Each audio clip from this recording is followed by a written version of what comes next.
Have you ever been completely exhausted at night, but the moment your head hits the pillow, your brain suddenly decides it's time to solve your entire life? You're tired, your eyes are heavy, your body wants to sleep, but your mind is still working. You replay that conversation from earlier. You think about tomorrow. You remember the email you forgot to answer. You check your phone for just 5 minutes, and suddenly, it's 12:47 a.m. Then, when you finally fall asleep, you wake up at 3 a.m. Your heart is beating a little faster. Your mind is awake. You look at the clock, and somehow you're wide awake again. If you've ever wondered, why am I exhausted but my body still won't let me sleep? There may be something happening underneath all of this. Your cortisol may still be acting like it's daytime. Cortisol isn't the enemy. It's actually one of the hormones that helps you wake up, focus, respond to stress, and get through the day. The problem is that cortisol is supposed to follow a rhythm. It should be relatively higher in the morning, helping you become alert, and gradually decline as evening arrives, allowing your body to shift toward rest. But modern life has created a strange problem. We spend the entire day giving our brain reasons to stay alert, and then expect our body to shut everything down the second we get into bed. Work, notifications, traffic, social media, bright lights, short-form videos, tomorrow's problems, and all of those tiny signals can keep your nervous system in stay alert mode long after the day is actually over. So sometimes, the problem isn't that you're not tired enough. Your body is tired. Your brain just hasn't received the message that it's safe to switch off. And this is where Japanese evening routines become surprisingly interesting. Because in many traditional Japanese routines, bedtime isn't treated as a single moment when you finally crawl under the blanket. It's a gradual transition.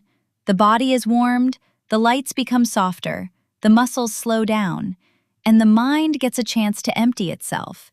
4 simple rituals. 4 signals telling your nervous system the work is finished, the stimulation is finished, the day is finished. And when those signals arrive in the right order, you're no longer trying to force yourself to sleep. You're creating the conditions that make sleep easier. So tonight, let's look at the 4 Japanese night rituals that can help your body move from stay alert to it's time to rest. The first ritual may take up to 60 to 90 minutes, but it could make all the difference in how deeply and restoratively you sleep tonight. Habit 1. Ofuro. In Japan, one of the most important evening rituals isn't simply taking a bath. It's the way the bath is used to help the body transition from daytime alertness into nighttime rest. This ritual is called Ofuro. Unlike a quick shower, Ofuro is about sitting in a tub of warm water and simply soaking, usually after you've already washed yourself clean. And that small difference matters more than you might think. You wash first, then you enter the tub. And for the next 10 to 15 minutes, there's nothing you need to do. You simply sit there. Your body warms up, your muscles relax. Your mind finally gets a few minutes without another notification demanding your attention. But here's where the timing becomes important. When you take a warm bath roughly 60 to 90 minutes before bed, your body has time to warm up and then gradually cool down afterward. And that cooling process is one of the natural signals associated with preparing the body for sleep. It's almost like giving your body a countdown. Warm up, cool down, slow down. Habit 2. Dim the lights 1 hour before bed. Imagine it's 10:30 at night. You're exhausted, but every light in your house is still on.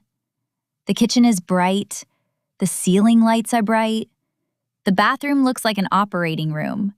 And you're wondering why your brain still feels like it's 6 p.m. Here's the thing. Your brain doesn't determine nighttime simply by looking at a clock. It also looks at the environment. And one of the strongest signals is light. Your circadian system uses light entering your eyes to help determine whether it's still daytime or whether your body should begin preparing for sleep. So if your evening looks like this, bright ceiling lights, laptop screen, phone screen, television, more phone, more screen, your brain is receiving a very confusing message. Apparently it's nighttime, but everything looks like daytime. This is why one of the simplest things you can do is also one of the most overlooked. Dim the lights. About an hour before bed, turn off the harsh overhead lights.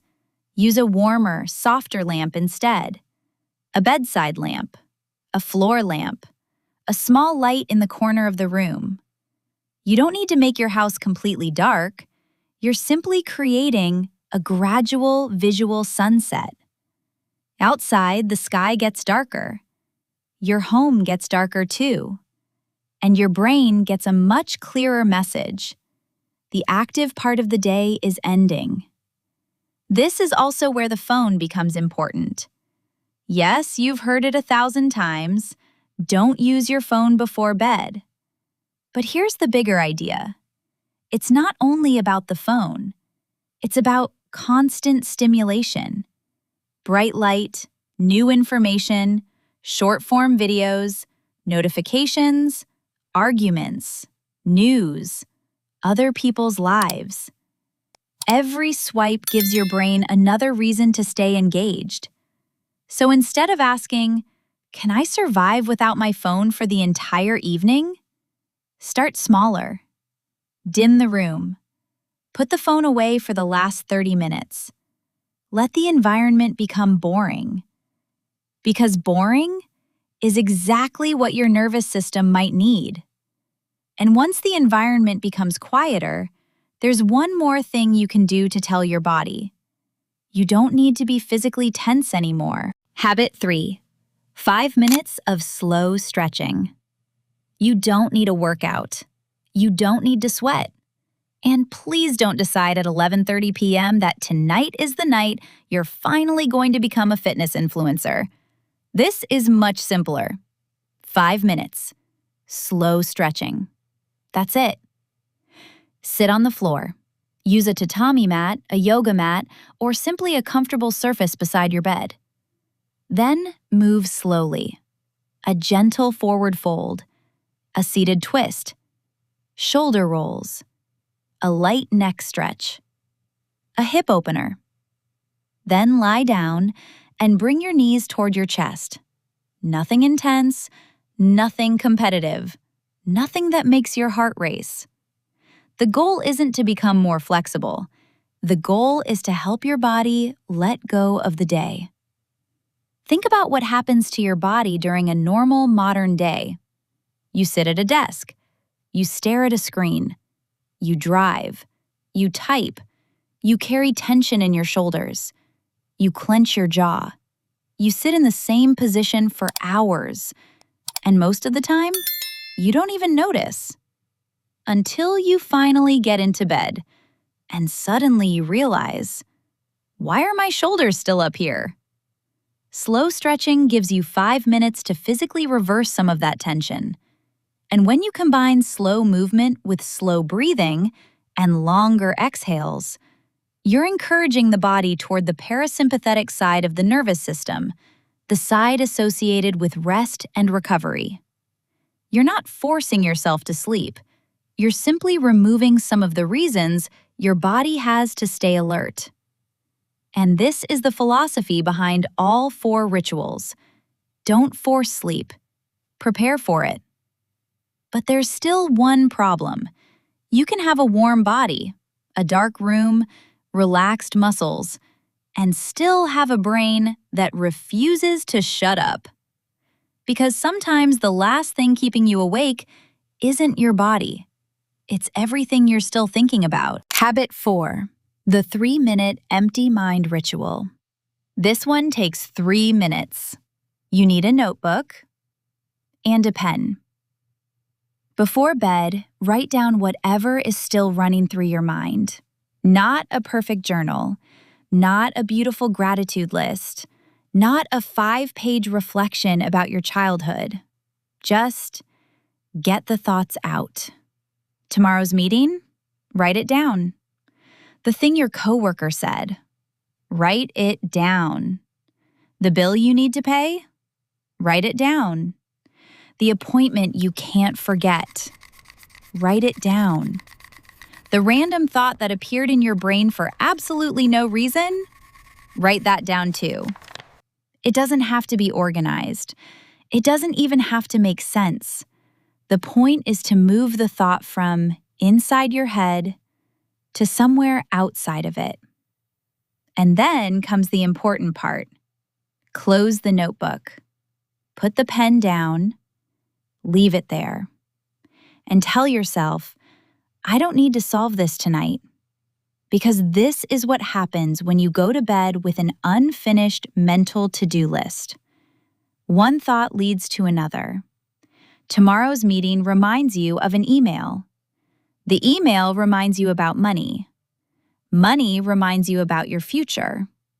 Your future reminds you that you haven't exercised. Then you remember that message you didn't answer. And suddenly, you're lying in bed at 1:38 a.m., planning your entire life. Your brain has 47 tabs open.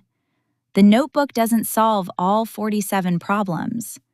It does something much simpler. It gives your brain a place to put them. Research on bedtime writing suggests that putting down worries and unfinished tasks before bed can help some people fall asleep more easily. And psychologically, it makes sense. Your brain doesn't necessarily need every problem solved before you sleep.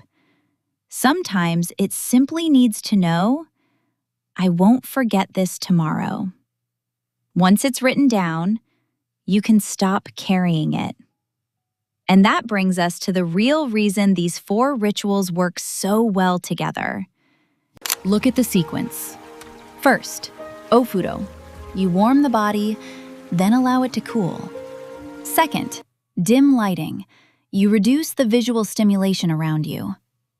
Third, slow stretching. You release some of the physical tension accumulated during the day. Fourth, empty the mind. You put the unfinished thoughts somewhere outside your head. 4 rituals, 4 different signals, but they're all saying the same thing. The day is over. And this may be the biggest thing modern sleep routines are missing. We expect the body to go directly from work, notifications, traffic, social media, bright lights, stress, overthinking, straight into bed. Then we get frustrated when our brain doesn't immediately shut down. But your body isn't a computer with an on-off button. It's a biological system. It needs transitions. And maybe that's the real lesson hiding inside these Japanese evening rituals. You don't necessarily need to do more to sleep better. Sometimes you need to stop doing things earlier. Stop working. Stop scrolling. Stop stimulating yourself. Stop trying to solve tomorrow tonight. Give your body a few signals that say, you're safe. You're done. You can rest now. So don't try all 4 perfectly tonight. Start with 1.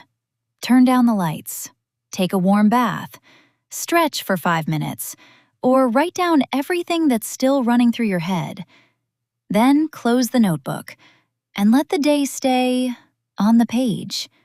Because better sleep doesn't always begin when your head touches the pillow. Sometimes it begins an hour before.